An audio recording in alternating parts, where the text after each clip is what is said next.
ওমানে বেকারত্ব এবং মানসিক চাপ থেকে বাড়ছে বাংলাদেশিদের মৃতের সংখ্যা। কেবল 5 মাসে বিভিন্ন কারণে অন্তত 208 জন বাংলাদেশির মৃত্যু হয়েছে বলে তথ্য পাওয়া গেছে।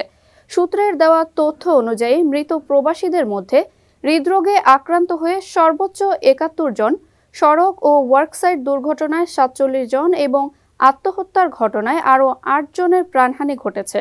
বাকিদের মৃত্যু হয়েছে স্বাভাবিক কারণে। সংশ্লিষ্টরা এসব মৃত্যুর কারণ হিসেবে টাকা উপার্জনের মানসিক চাপ, অতিরিক্ত পরিশ্রম, অস্বাস্থ্যকর পরিবেশে বসবাস এবং দীর্ঘদিন স্বজনদের কাছ থেকে বিচ্ছিন্ন থাকাকে দায়ী করছেন। গত ডিসেম্বর থেকে এপ্রিল পর্যন্ত সময়ে সর্বোচ্চ 51 জনের মৃত্যু হয়েছে জানুয়ারি মাসে। এছাড়া ফেব্রুয়ারিতে 40 জন, মার্চে 37 জন এবং সর্বশেষ মাস এপ্রিলে মৃত্যু হয়েছে 44 জন প্রবাসীর। এর মধ্যে আলাদা করে আশঙ্কা বাড়াচ্ছে প্রবাসীদের আত্মহত্যার ঘটনা।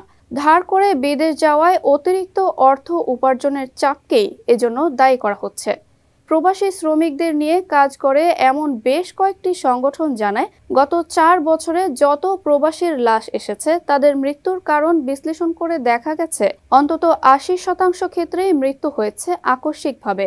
তাই অবৈধ অভিবাসন বন্ধ হওয়া সহ প্রবাসীদের মানসিক স্বাস্থ্য সচেতনতা বাড়ানো উচিত বলে মনে করেন তারা।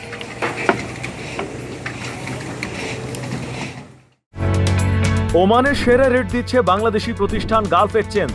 প্রিয়জনকে টাকা পাঠাতে আজই আসুন আমাদের যে কোনো ব্রাঞ্চে অথবা কল করুন স্ক্রিনে দেয়া নাম্বারে। গালফ এক্সচেঞ্জ, বাংলাদেশিদের প্রিয় এক্সচেঞ্জ।